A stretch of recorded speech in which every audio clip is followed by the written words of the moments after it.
Dalam liturgi gereja pada minggu Advent, pada minggu ketiga, kita merayakan Misa Gaudete, bergembiralah.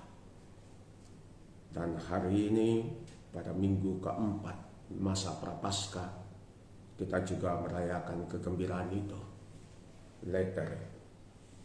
Dua kegembiraan, tetapi dua penekanan yang amat berbeda.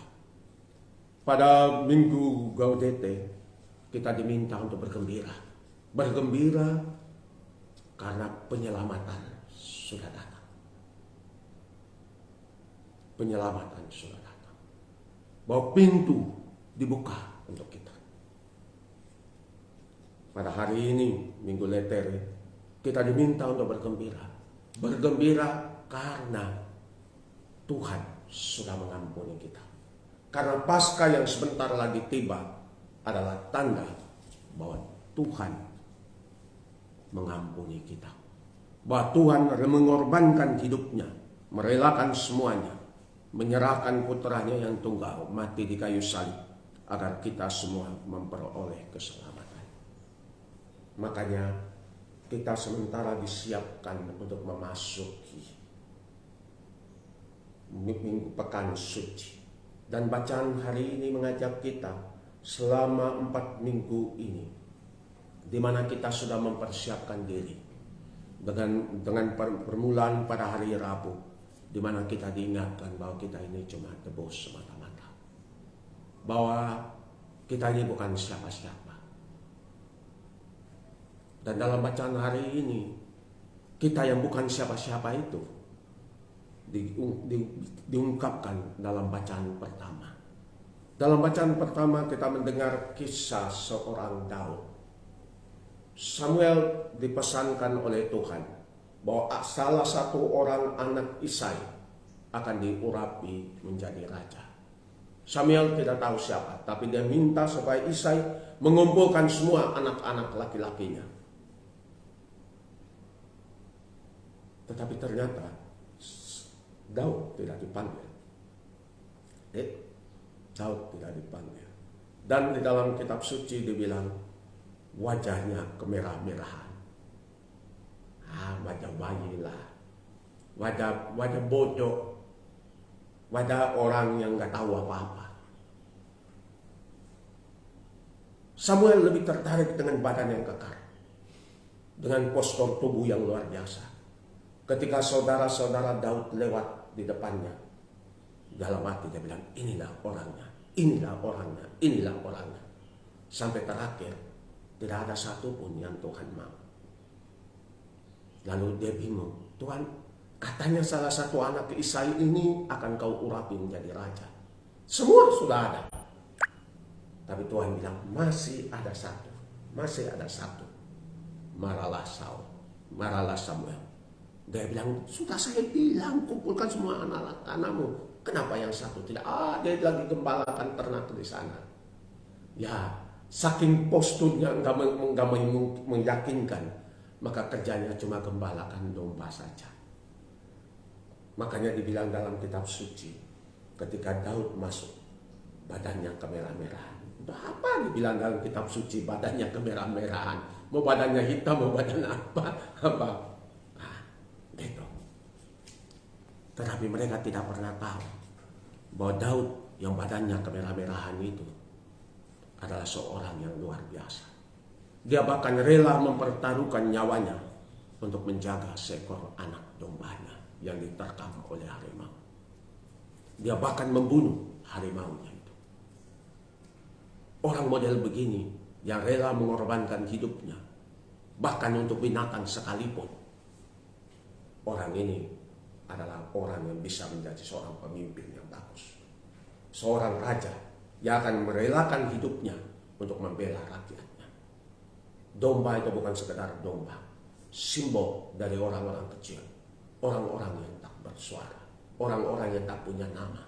Orang-orang yang bukan siapa-siapa. Tapi ternyata bacaan pertama mau bilang kepada kita, tidak ada yang tidak diperhitungkan oleh Tuhan. gembira. Bahwa semua orang itu berharga. Semua orang itu diurapi. Semua orang itu dipilih tanpa kecuali. Entah dia badannya kemerahan, entah dia itu lemah, entah dia bodoh, entah dia bukan siapa-siapa, tapi dia dipilih. Entah kampungnya itu bukan kampung orang penting. Bethlehem, aduh Bethlehem zaman itu. Bethlehem kota kecil, bukan apa-apanya. Walaupun Tuhan telah bernubuat, dan engkau Bethlehem, meskipun engkau kecil, tetapi daripadamu akan lahir seorang penyelamat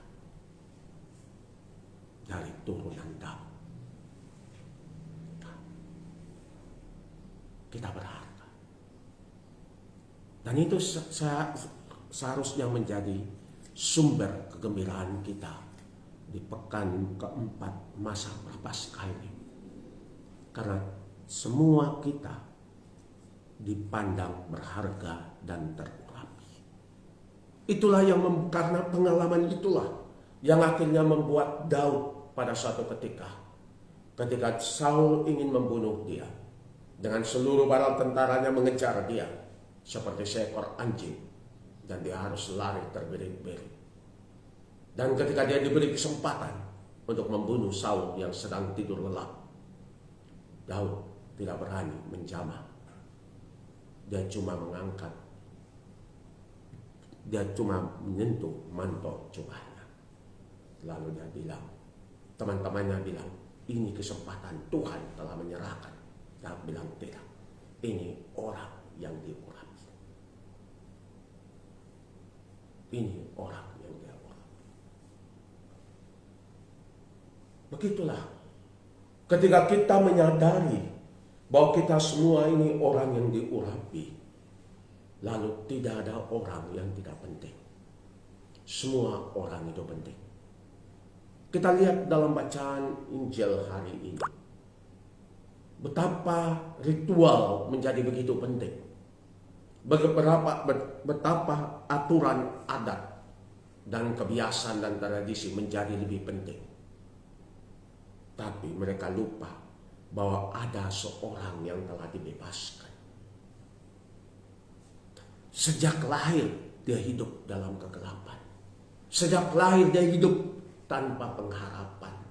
Sejak lahir dia hidup dalam belas kasih orang. Sejak lahir dia hidup di dalam kasihan mengemis. Orang yang tak berdaya, orang yang bergantung, orang yang kalau kita lihat tidak ada apa-apanya. Dan menarik, ketika Tuhan menyembuhkan dia, Tuhan tidak bilang kepada dia, bangkitlah, matamu menjadi terang. Tidak, Tuhan tidak bilang demikian. Menarik apa yang Tuhan buat. Dia meludah ke tanah, mengaduk ludahnya itu dengan tanah, lalu dia mengoles.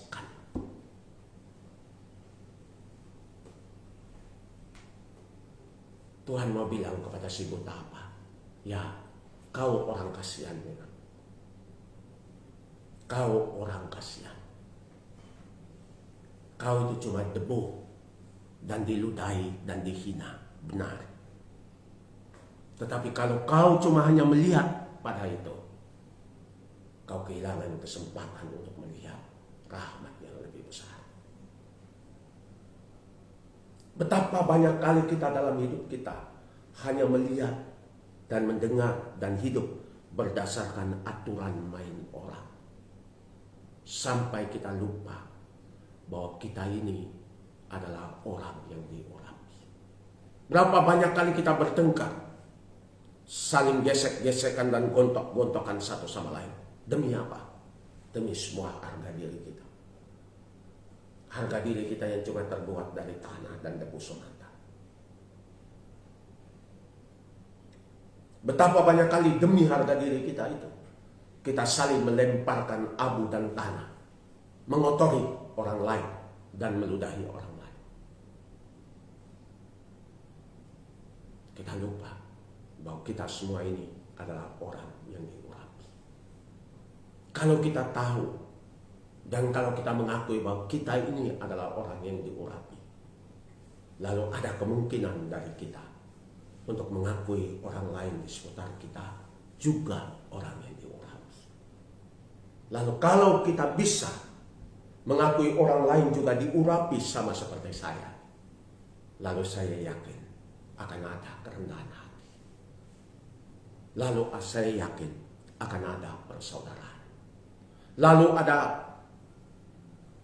kesempatan bagi kita untuk saling berdamai, untuk saling memaafkan. Perayaan Minggu Leter adalah perayaan di mana kita disampaikan kepada kita bahwa Tuhan telah membuka pintu kerahimannya buat kita. Bahwa tidak ada yang kecuali pengampunan itu sudah milik kita dan diberikan kepada kita secara penuh. Tinggal kita mau menerima berkat Tuhan. Selalu saya bilang, tangan yang terulur untuk memberikan berkat tidak pernah ditarik. Tangan Tuhan selalu untuk memberkati kita. Pertanyaannya, maukah kita datang ke bawah tangan itu untuk menerima berkat Tuhan? Maukah kita untuk datang ke bawah tangan itu untuk mendapatkan pengampunan dari Tuhan, untuk menerima kesempatan baru dari Tuhan? Banyak kali kita terlalu angkuh seperti orang Farisi, merasa diri yang paling benar,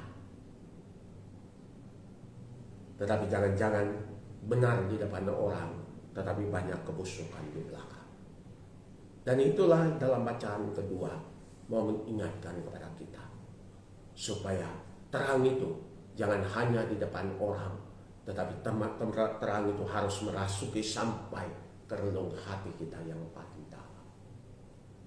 Bapak Ibu saudara-saudari yang terkasih dalam Kristus, bacaan di minggu ini sangat membesarkan hati. The readings in this week, in this Sunday, are so beautiful. It gives us courage. It gives us the strength to move forward, because God never pull back His blessing hands for each one of us. God always wants to bless us. Now it's up to us. We dare to step forward, to come below His hands to receive the blessings. Or we just watch, or we just turn our head and walk away. The choice is within us.